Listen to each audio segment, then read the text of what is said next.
So good afternoon, everyone, and thank you all for joining us in studio today at the 110 Minneapolis office, as well as those joining us online through the webcast. My name is Michael Miller. I'm a newer member of the 110 team here, and I will be our host today for what is sure to be an exciting conversation about the new era of incentive travel.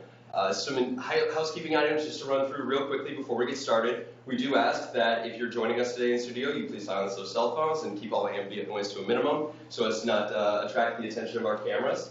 And at the end of our discussion, we will have a Q&A, so please keep all of your questions until the end. And if you are joining us online, we will be sharing our contact information with you guys at the end of the hour, so you can send us in your questions as well, and we'll get back to you as soon as possible. But that's all for now, so let's just jump into it. And we truly appreciate each of you guys tuning in today. And we are so grateful and fortunate to be joined today by both Philip Eisvold and Heidi Gottemuller, who are going to share with us all of their experience and knowledge in this space. And we're so excited to be joined by you guys today. Thank you so much for being with us. Thank you, Michael. Thank you. Could you guys give us a brief introduction to yourselves, your roles here at 110 and in the industry?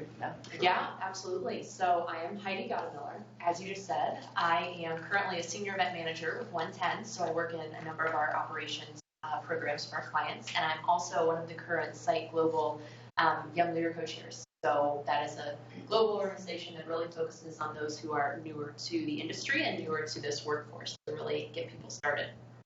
Great. And my name is Philip Eisvold, and I have been with 110 for 20 years, Michael, if you can believe that. I am VP of Strategic Alliances here at 110, and this is such a great industry, and really proud to be a part of it. And so, in addition to my role at 110, I also serve as president in 2019 of Site Global. So, leading the global organization, which really is all about advancing the incentive travel industry. We have members in 84 countries, 2,500 members, 31 chapters. We just voted in our newest chapter, Australia and New Zealand, at our board meeting last week. And so just excited to be here today to talk about incentive travel, trends, where we're going, the future, and I'm excited to say the future is bright. Excellent, excellent. Thank you guys both so much for being with us today. We're again, thrilled to have you both here with us. And as a brief note before we get started and dive right into the questions, I just wanted to touch real quickly on who we are as 110. We are a strategic marketing agency focused on travel and events, incentives and recognition, and marketing services. We're a company that believes in the power of human potential and that every employee, channel partner, and dealer can have an exponential impact on improving results. I'm super excited to hear today about you guys' experience in the incentive travel industry. We know that travel is obviously that universal motivator that sort of breaks all barriers. So with that said, let's just jump into it. Sounds good. And we know that times are changing, right? And more so today than ever before, people are just going to be motivated by different incentives. So we're going to spend this hour discussing what those incentives look like in this new era of incentive travel and how companies can design programs that are future-proof. And the first question I wanted to ask you guys is, just from a 10,000-foot view, how is the overall health of the incentive travel industry? So I'll start out with that one. So as I alluded to earlier, it's the incentive travel industry is in a great place right now. So when you hear the acronym MICE, meetings, incentive conferences, events, we're really the I in MICE, we're incentive travel. And it's a really interesting stat that the Events Industry Council estimates that the incentive travel industry contributes $78 billion annually to the global economy. So that's a lot of money, and that's a tremendous economic impact.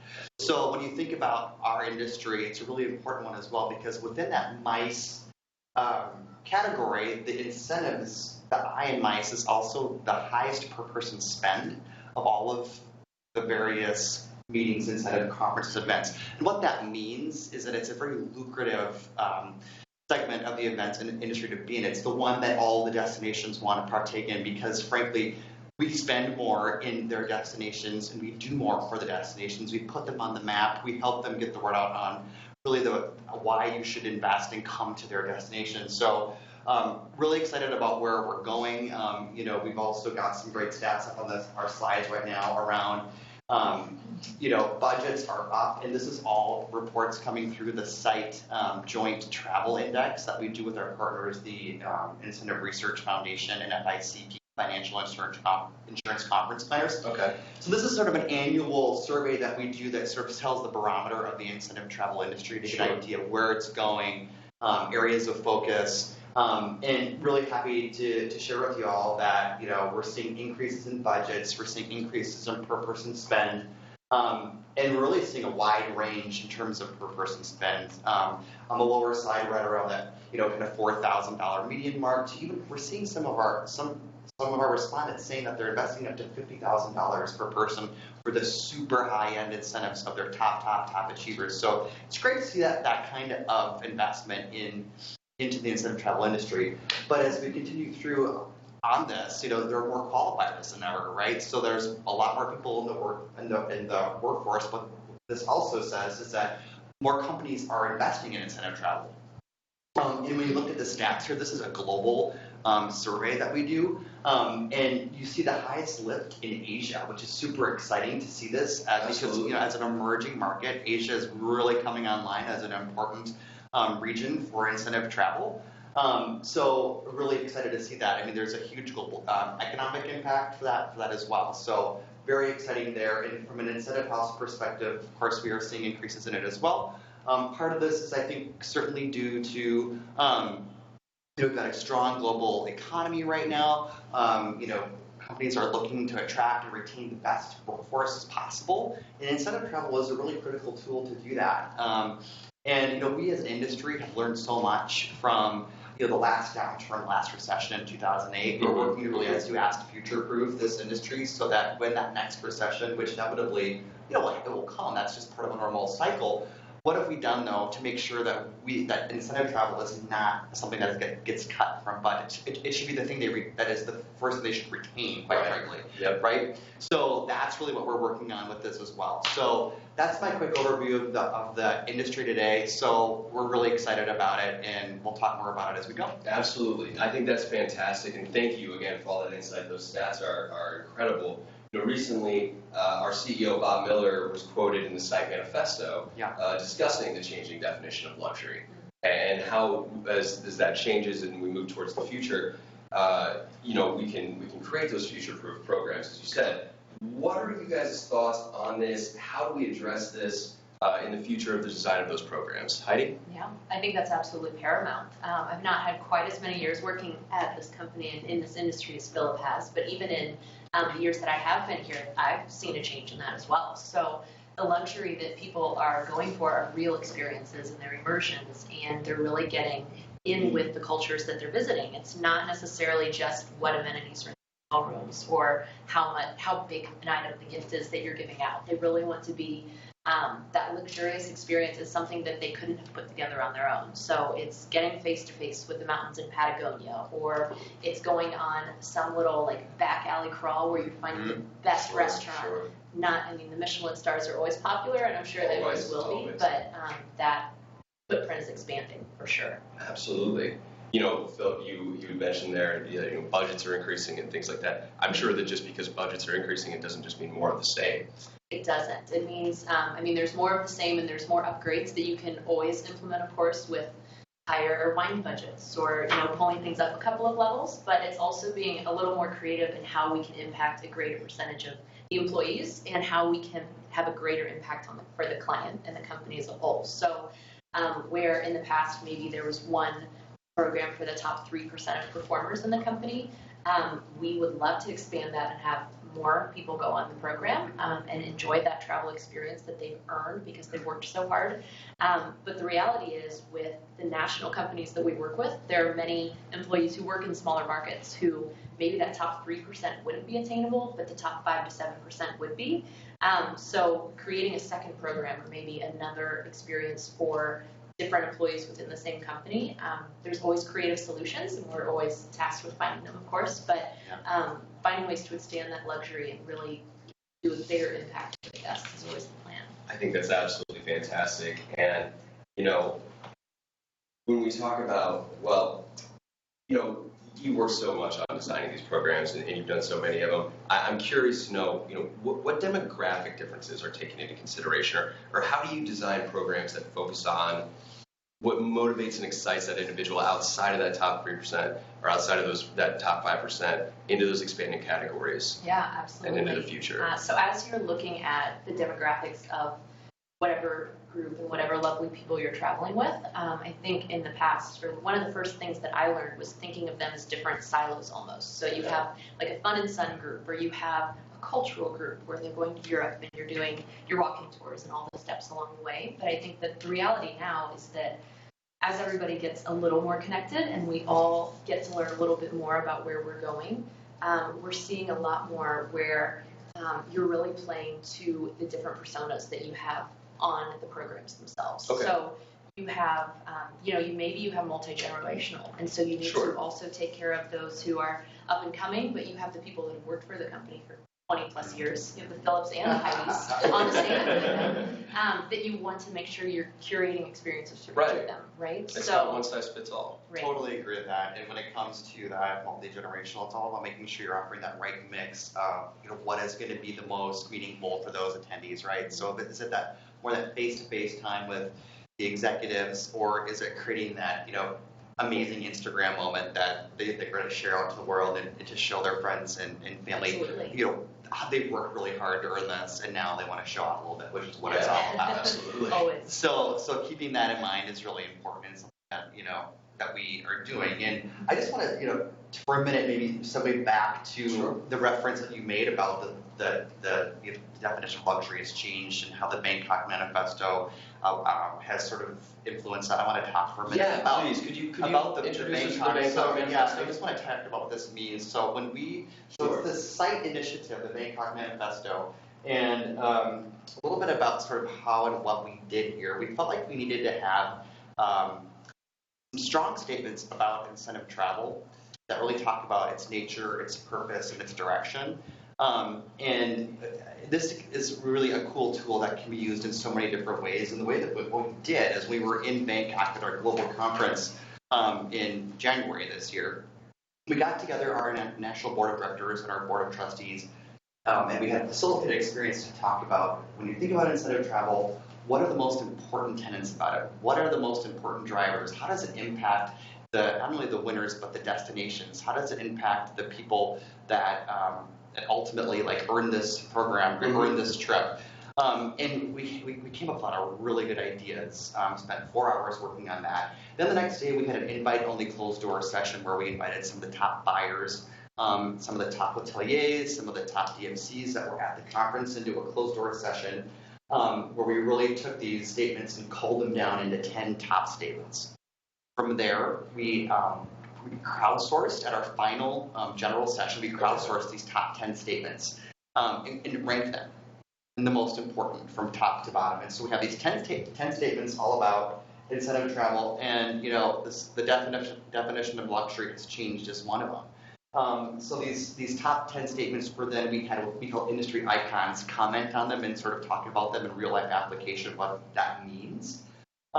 And so Bob Miller, our CEO, was one of them. We had other industry icons from Marriott, from destinations, and this is something that's going to be available to everybody that's on the webinar, and you can just go to Site Global and easily register to download a copy of it. But this is really a powerful set of statements that can be used in a lot of different ways to prove the power of incentive travel. Whether you're looking to make the case to your company to have an incentive travel program, whether you're a hotelier and you need to educate yourself a little bit more on what incentive travel means and how you can play an important role in this, or a DMC, I highly recommend you go out and take a peek at this.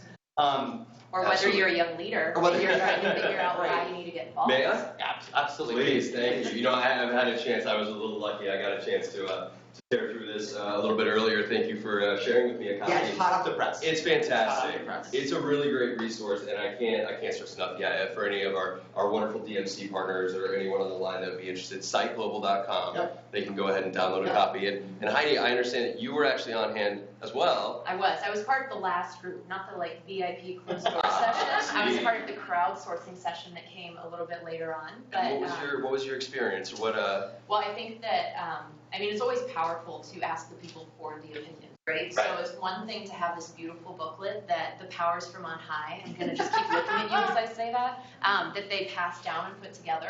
But the reality is that there were there was a stronger and larger group of people that really had input on this. And I think that the one thing that really stuck with me is that this is a work in progress. So this is what's been focused on for this year, but as the next Site Global Conference and the next year, we're going to take this and either completely rewrite it or add to it and change it. So living document.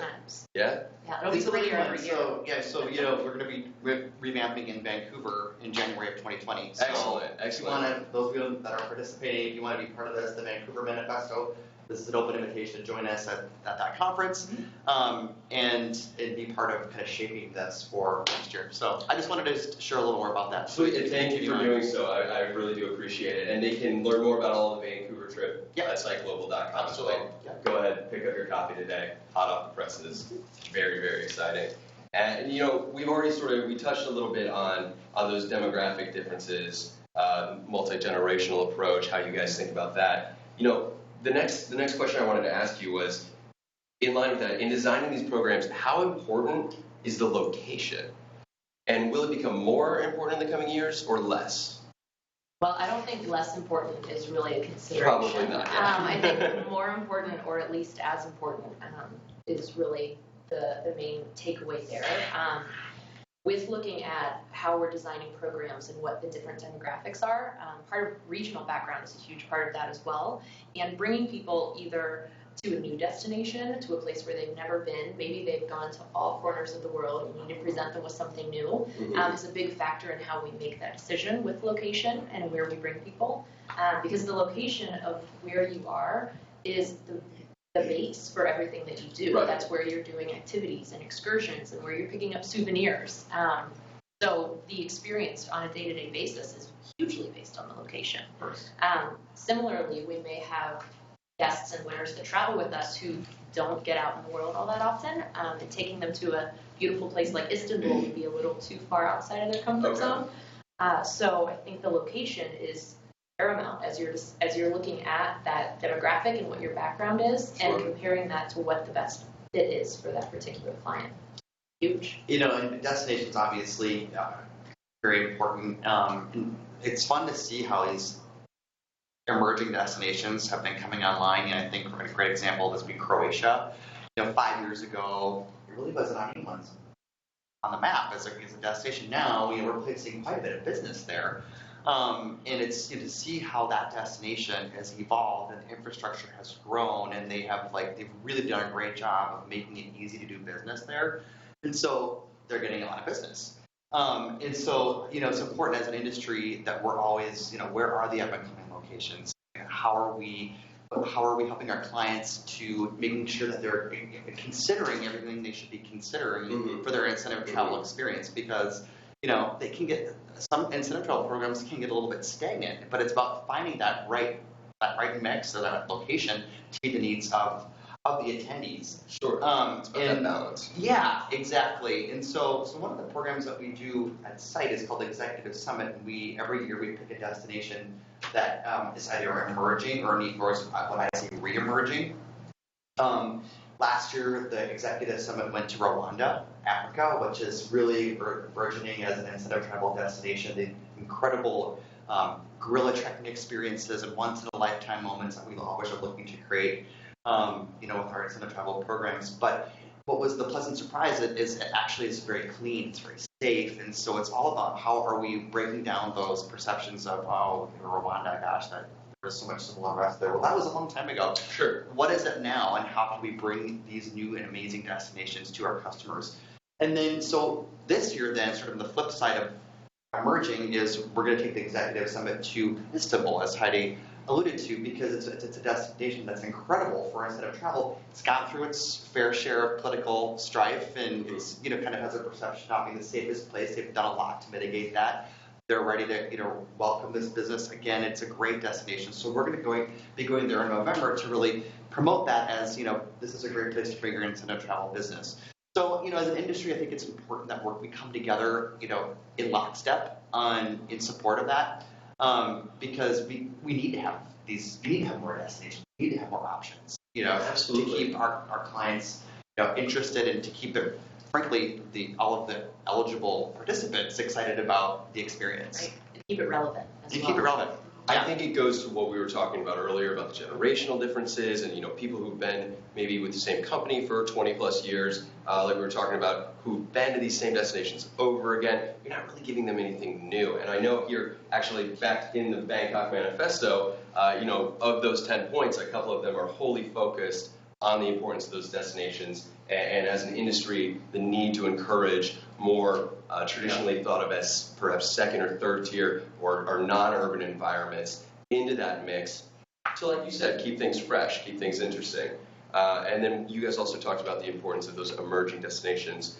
Philip, I know that as a part of the executive summit, you chose Istanbul, which I think is such a great choice. Was there ever anything in your mind to maybe choose destinations that have, could use a little love right now from recovering from natural disasters or anything of the sort? That's a great point. So when it came down to my choice, I was between Istanbul and actually Puerto Rico. Okay. Wanting to let the world know, hey, Puerto Rico's back online. They can take risks again. So that's what the industry is all about, and that's what we should be doing is coming together to promote that. Because it'll make it better for everybody. $78 billion net economic impact. And they all want part of that dollar. Absolutely. Absolutely. So it's pretty exciting. That's fantastic. Well, thank you guys again for that insight. The next question I really wanted to ask you guys was just switching gears a little bit, and I wanted to talk about tech. I think that this is something that's always top of mind for people in the industry. And how are we seeing new tech emerge in incentive travel programs? Well, I think the obvious and first answer is easy to see. I know there are a few photos on the slide that's accompanying, but just in the productions that we're able to do and bringing in new creative ideas and backgrounds for all of our winners or guests.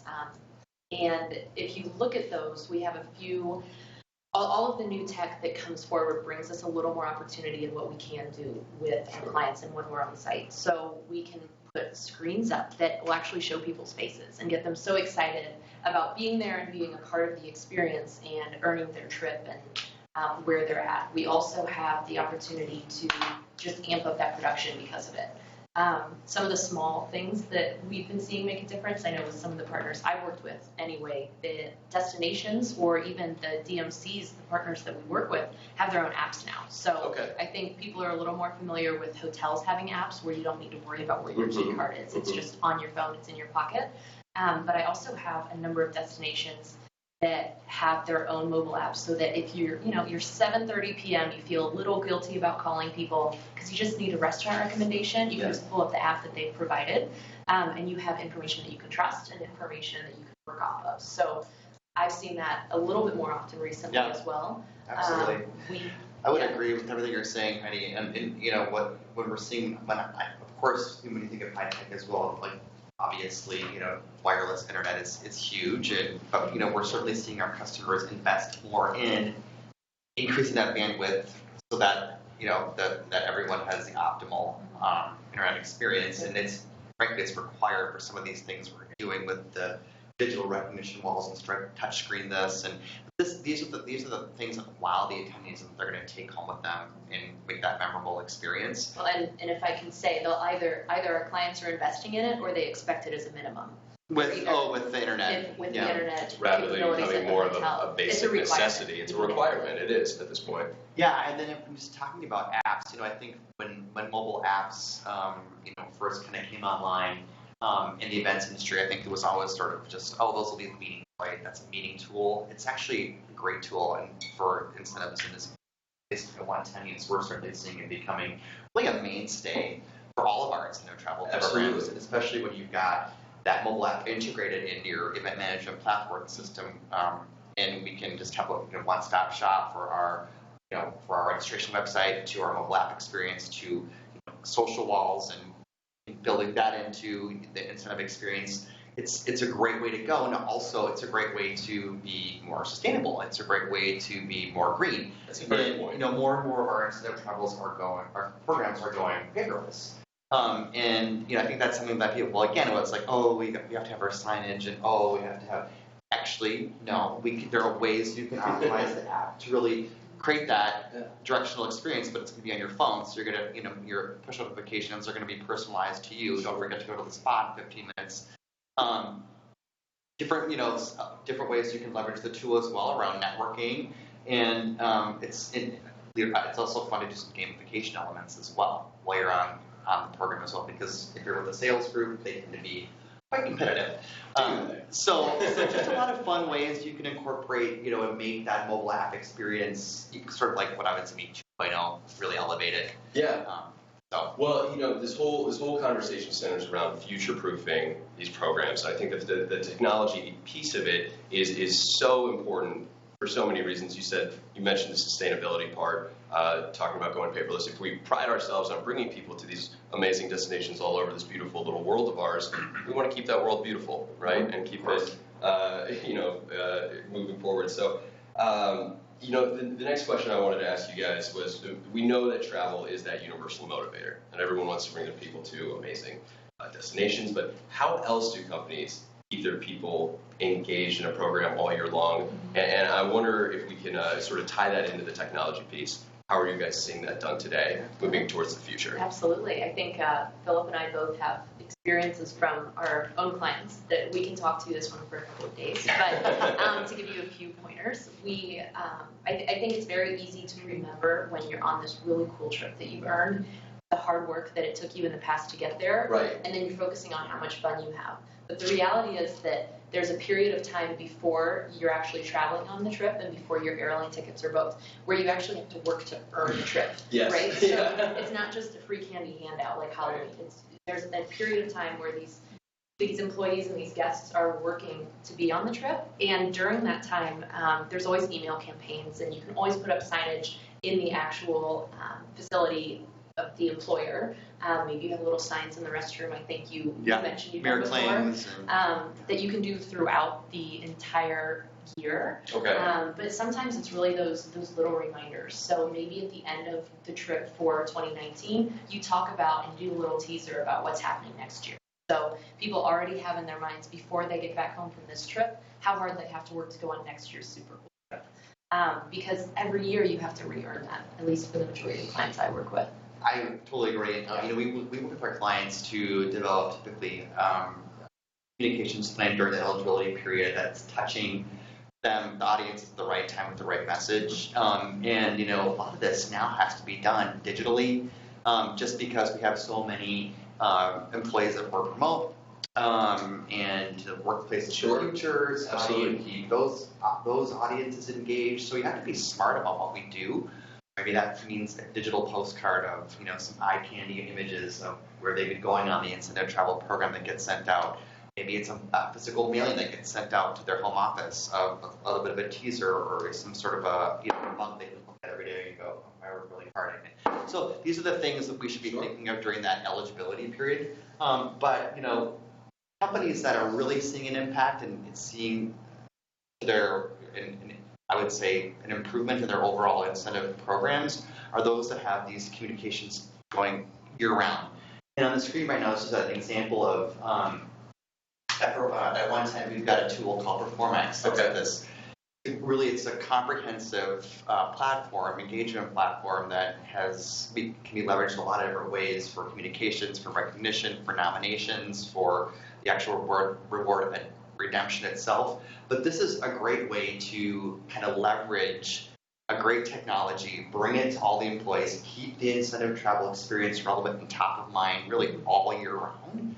And we're seeing that the companies that are shifting towards this are seeing better results because they've got more engagement. Because if you think about there's the winners that go on the actual trip itself, which certainly they're responsible for so much of that company's success. But as Heidi alluded to, there's that large grouping of people that just about made it that really impacted it as well. So the more you can impact, the entire eligible base of participants, the more that program is going to become meaningful, and the more you can get out of it, measure it, bring forth and say, hey, this program is driving significant results. We should continue to invest in this or more. Or invest more in this. So, it's that kind of, there's a lot of ways you can leverage this tool to your advantage. I think that's a fantastic point. I mean, I think, anytime a powerful communication tool that also adds gamification, that also helps create a corporate culture of motivation. Right. To bring it back to the site manifesto, we know that that's another one of our 10 points, right? Is that incentive travel helps create corporate cultures that are fueled by motivation. And this is something that we're seeing, top performers in the Fortune 500, especially the Fortune 100, are doing. They're valuing this. To the earliest point, how we started this discussion, those budgets are only getting bigger, and that's because I think people realize the value of having a powerful tool like this. Right. That does keep it. And it keeps it front of mind as well. Right. Exactly. But it's incumbent upon, us as partners with our clients to help them to harness that information and that data so that they can use it to really prove to their ownership, their partners, their investors that this is really driving better business results. So Right. that's, to bring it back to sort of incentive travel's key purpose. I mean, it's a great way to do that. Absolutely. Absolutely. I wanted to talk, corporate social responsibility is something that's always a buzzword, has been for many years now at this point. It's not going away. And student, we're very happy about that. Incentive travel is a unique opportunity, I think, to involve different CSR initiatives. And I'm curious to know more from your perspective. What are we going to see in future programs in terms of CSR? How is it being done today, and how can we weave that into the future of these programs? Yeah, I think as we move forward, the biggest thing we're seeing is more, which I think Great. you actually used that exact Great. word. But as you look at the power of CSR and how you can be involved with the community, that ties back to our earlier discussion about location. People want a sense of place. They want to know where they are. They want to know what culture they're a part of, and they want to know what they're contributing to while they're traveling. So the CSR component brings that to another level because you're getting to know what the cultural difficulties are around you and how you can make a difference. So there's a sense of place and there's a sense of empowerment for the people that are participating, but also for the locals, for the culture that's around them as they travel as well. So I think that there's I think we think of more typical CSR activities where you're going and maybe you're painting a school or you're building bookshelves for a local hospital or something along that effect. But I think one of the components that I'm starting to see more is in the gifting experiences, because I think we're all familiar with the Tom's model where when you buy a pair of shoes, they also give away a pair of shoes. But Tom's is not the only company doing that anymore. There are a number of companies doing that, or they're paying it forward, where when you buy a pair of sunglasses, they actually give most of the proceeds to a company or to a research foundation that is therefore empowering others to have sunglasses or to get treatment for their actual prescription sunglasses. So looking into the creative vendors that you can partner with and the creative merchandise opportunities, I think is becoming as important, if not additionally an extra more so than the traditional CSR opportunity. Absolutely. Though I think you worded that so well, Heidi. I mean, that sense of place through a CSR experience, which I think, rewind 10 years ago, you heard corporate social responsibility, or they're getting grown. But if you build it the right way, it can really become one of the highlights of the program, because given whether it's giving back to that community, or in a lot of our customers, we work with them to kind of uncover, well, what are your corporate objectives? Do you have a foundation? What charities do you support? How can we tie that CSR activity back to your corporate objectives, and bring that, all of sort of those, you can capture that via video, photos, and bring it back to when the winners are home, to show, well, yeah, we had this great experience in this gorgeous destination, but we were there, we were doing some good, and we were giving back. And that's why incentive travel is a powerful tool that can impact those destinations, those communities, but it can impact the corporations that we serve as well. And I think that tying that all together in a bow is something that we love to do with our customers, to really dig into, okay, you want to have a CSR activity, but let's talk about why and get into the meat of it. But I don't think that CSR is going away. I Certainly not. mentioned it as the number one The statement. number one, I was just in going to this say. manifesto is all about corporate social responsibility. And the need to embrace it and how Yeah. important it is. Again, So- I can't plug the Bangkok Site Manifesto enough. You guys all have to go download this today because Site just does so much fantastic work. And it really is. It's point number one is that every stakeholder in the incentive travel community should embrace social responsibility. And it makes me think of two other points that you both have made here today. When you're talking about the multi-generational approach and creating those moments for the winners to meet with the senior leadership team, or the millennials to get their Instagram posts. And then the second point being the communication aspect and the whole event messaging, weaving in these CSR events and opportunities, and the brands too that we partner with too. If it's Tom's or some other corporate brand that gives back to a community or businesses in that way, I think tying that into the entire event messaging with your brand only serves to increase the exponential impact that it actually delivers. Absolutely. It delivers a really strong message about what you're doing and why you're doing it. So, absolutely. Why we're all there in the first place, right? Absolutely. So putting it all together, how do we measure this? I think this is always the most difficult part to answer, but I think it's something that people are going to be extremely interested in. How do we go to our senior leadership teams and actually pitch doing incentive travel or make this a part of our repertoire? So a meaningful measurement strategy that drives ROI for the business as a whole, and what do we think that'll look like from a future-proof standpoint? Yeah, so all to start on this. A measurement strategy, it's no longer a nice to have; it's a need to have. Mm-hmm. We're talking about future proof. We talked about this before. That you've got to show the value of that incentive travel program. Incentive travel should be self-funded. It should be paid for through the incremental profits that a company is making. It should be funded through the amazing service levels that the call centers are giving to their customers, thus increasing their customer loyalty. But measuring that is extremely important. And, it's shifting from the happy phase surveys to how was the food at the welcome reception to, how did this motivate me to change my behavior at work? This increased my, loyalty to my organization. I was inspired to be more on behalf of my organization.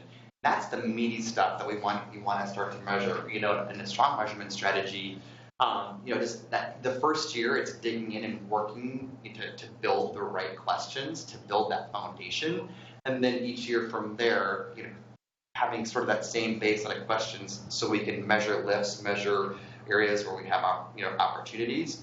But it should be all about the motivational aspect and all about how this program is impacting the behavior of the winners, or of the eligible employees. Yeah, and I think that some of the components that we've touched on thus far, it's very interesting to do the balance between, did this location inspire you? Because obviously we want to know what that motivation factor is that really pushes people. So is it having that internal portal that you can go to and you can check your rankings against all of the other sales team members? Or is it the destination itself? Is that's what really pushes you? And having that information for continuous years with the same client, or being able to just build that data to have a case to have another incentive program, or to take that to other clients and show what impact you've made, is so powerful. It is. And, we're really fortunate at One10. We have an awesome analytics team that, I always say it's sort of the crown jewel of our business, because our analytics team is able to help us distill the data into really meaningful and actionable way that we can, make changes and pivot in how we're doing business, how our clients are putting their programs together. And if to talk about the future of measurement and where it's going, we really feel at One10 how that it's taking it from this next level is going to be all about really true ROI, return on investment. Not just typically what we're doing is we set up surveys to the winners, the people that went on the program, we feel that it's important to get to the meat of all of the eligible people that were eligible to earn that trip, and to start to dig into some of that data about how it did or did not motivate them, because honestly, that's going to be what's going to perpetuate that strong data that we would need to show, this decreased attrition, this decreased turnover, this, in some instances, the incentive travel program can actually decrease absenteeism. And so how can we measure these things and show in dollar signs, hey, it takes $25,000 to onboard and train a new sales rep, or it takes $10,000 to onboard and train a new call center agent. So every time you have that turnover, it's costing, it's bottom line impact to our clients' budgets. It really is. So if we can help them understand by putting together this right strategy with the incentive travel program, it's gonna blow them away, and it's gonna say we need to invest more in here. And then that's, again, getting back to how are we making sure our industry is well protected the next time we have an economic downturn. That's bringing it full circle. That's just how we're gonna do it. So that's why I'm really proud to be at a company that does such a great job with that.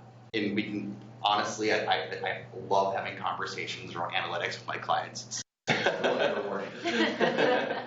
And they love it too. And I would say that I love the point that you made about analytics, especially here at 110. We did a webinar a while back with our Senior Director of Analytics, actually Jeff Weiner, took us through salesperson future value and that whole model of what to do if your salesperson misses their goal. Or to your point earlier, for the incentive travel piece, it's not just that top 3% anymore, because people have looked at the analytics and they noticed that, there was that tranche of folks who was just almost there, but they didn't quite make it. Why was that? Getting answers to those questions is incredibly powerful.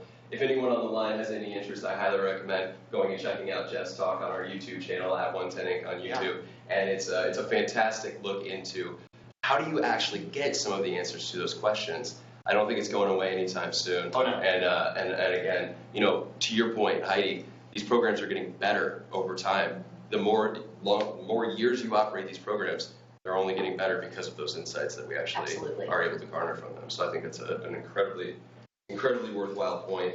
The last question I wanted to ask you guys about was just sort of on a personal note. I think that this is such an interesting industry. It's an exciting time of hyper growth in the industry, and there's going to be so many people on the line that are interested in getting started. And so how would you get started in this business, or what would be your advice to those young people who are interested in a career in this space? Well, I started here by accident, so I signed up.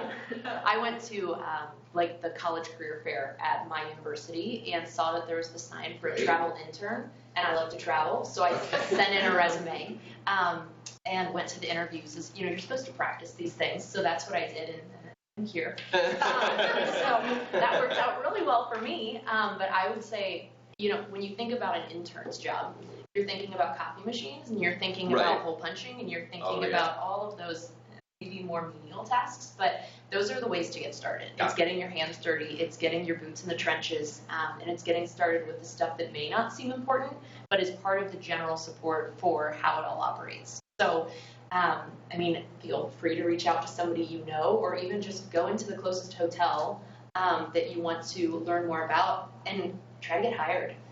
Because there's no right way to start other than don't expect to start in Philip's position 20 years out. Well, I agree with you 100%. And I started in this industry. I was a trip director, as travel staff. We were doing, a lot of grunt work. But I learned, honestly, I use so much of what I learned as a travel staff today in my job, because it helped me to understand every aspect of the incentive travel ecosystem, and from there to really appreciate all of the aspects, because without every level kind of all firing on all cylinders, you're not going to have a good experience. Right. So don't be afraid to get your hands dirty is a great piece of advice. But there are also organizations that are out there and available for resources, that offer job boards, that offer a lot of just good ways to kind of interact, and they might have young leader programs like Heidi's, oversees the Global Young Leader Program for SITE. I know MPI has a Young Leader program, and a lot of that information is available on the website. So if this is an industry that interests you, definitely look around those websites and see what's available for you to dig into. And some of them even have student memberships. Like Site has a student membership. It's next to nothing to join Site as a student member, but it can unlock a lot of relationships, whether you're interested in hotels, AMCs, destinations, third parties like One10. They're all out there. And then I would just also, mention that another great organization that we participate in here at One10, SEMA, Corporate Event Marketers Association. Fantastic organization. Another place to take a peek and look at their website. And then finally, certifications and education, I think, This are is really a huge component. important for you to grow your career. And as it's something that even if you're just getting into the industry, having that certification, those acronyms behind your name is great. We have the site, we have the CIS, the Certified Incentive Specialist program, which is for the beginner 1 to 3 years of experience. It's an online test you take, you get that certification. Then the next level up from there is kind of the manager level, senior manager level, the CITP, the Certified Incentive Travel Professional, which One10 sponsored that curriculum writing and the building of that certification last year, so that recently launched.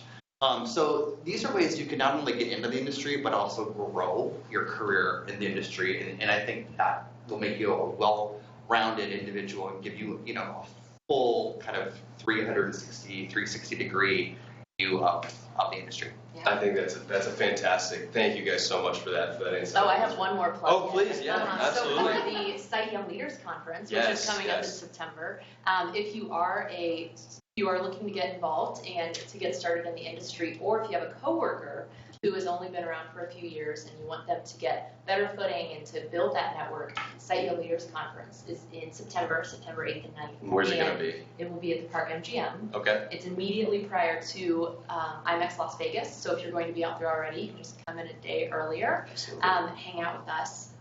Registration will be live soon, next 2 weeks. Yeah, so lots of ways to engage. Yeah. And, check out Site Global, check out all the resources available on the One10 website as well. So For the certification and for the young leaders, the conference out in Vegas, they can learn all about that at Site Global when they go to download their manifesto, right? Excellent, fantastic. They can get it all done in one stop. I love it so much. Well, that's all the questions that I had for you guys. Thank you guys so much for your time today. I think we're going to open it up now to questions from our live studio audience. And for the folks on the line here, if you guys have questions, please do. You can always submit them to us here at info@one10marketing.com, and we will get back to you shortly with those answers. But in the meantime, do we have any questions from our folks that were able to join us online today? Hey, great information today. Just wanted Philip to understand what are the best ways to become an influencer in the space today?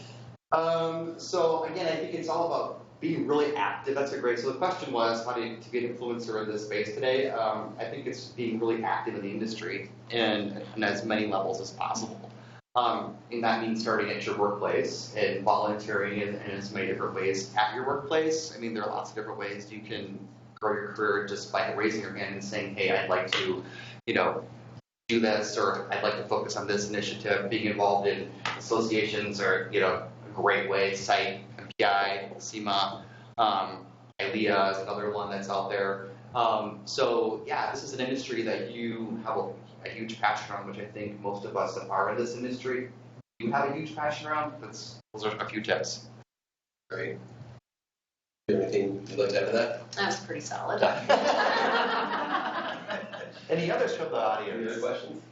Hi, great conversation today. Thanks so much for sharing. I was wondering if you could share a couple of benefits on why it's better to use a third-party supplier like One10 rather than planning your meetings or incentive house. What are the benefits of using a third party like One10? Well, you get to work with Heidi for There you go. Or Philip. First and Either foremost. or. But I don't know. I mean, certainly we all start, and then you can add Sure. on. I think that the benefits are really all about the network and about the relationships. This is such a relationship-driven industry. Start there. That third party like One10 has got an expansive global network of vetted preferred suppliers that have gone through all of the testing, that all of the due diligence that needs to take place to be sure that it's, a really good, high quality transportation provider or a hotel. You want to be sure that when you're investing this kind of money that you're really going to be working with the right people, the right hotels, the right AMCs, and those are all vetted for you. I certainly feel like there are benefits from a, cost savings and efficiency perspective. We have the ability to negotiate because of our overall buying power in the industry, where, in corporate direct might not have that just because it's an economy of scale. We just do so much business that we're able to negotiate and pass those savings on to our customers. And then also there's things like, we're able to leverage like hotel commissions and give those back to help fund, portions of the program. And we're always looking for ways to uncover efficiencies as we go. And not only that, I just really feel pretty strongly about our people. I think that we have got I think we have the best people in the industry at 110. I've been here 20 years, and I don't think I would have stayed here 20 years if I didn't love it so much and love the people I get to work with every day.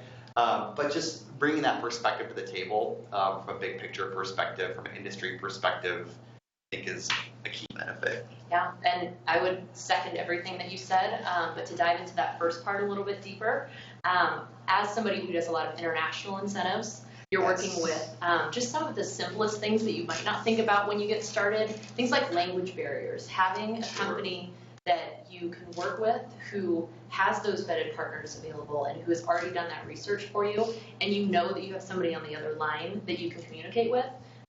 Sounds like a small thing, but it's kind of pivotal. It's like a real big starting block that it's great to have ready to go for you.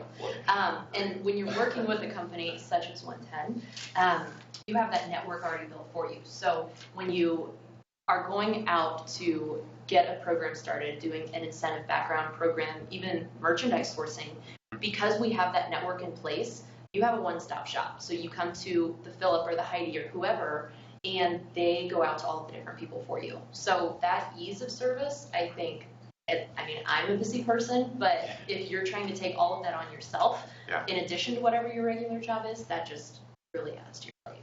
Yeah, our business it's so global in nature. The world gets getting smaller every day. And so you need a partner that can talk global. And I think that, we do that really well with, and it's not just language barriers too, it's cultural and so it's so important. It's cultural, it's customs that you might not even know about. It's food and beverage. It's the whole package. So. It's the same reason you don't just Google a restaurant to go to without looking at the recommendations and the comments, right? You never do that. Right. You look at the reviews. Yeah. Anyone who's ever tried to plan their own a bachelorette weekend or any type of event or trip or something, it's always easier until you actually have to do it yourself, right? Are there any other questions in here?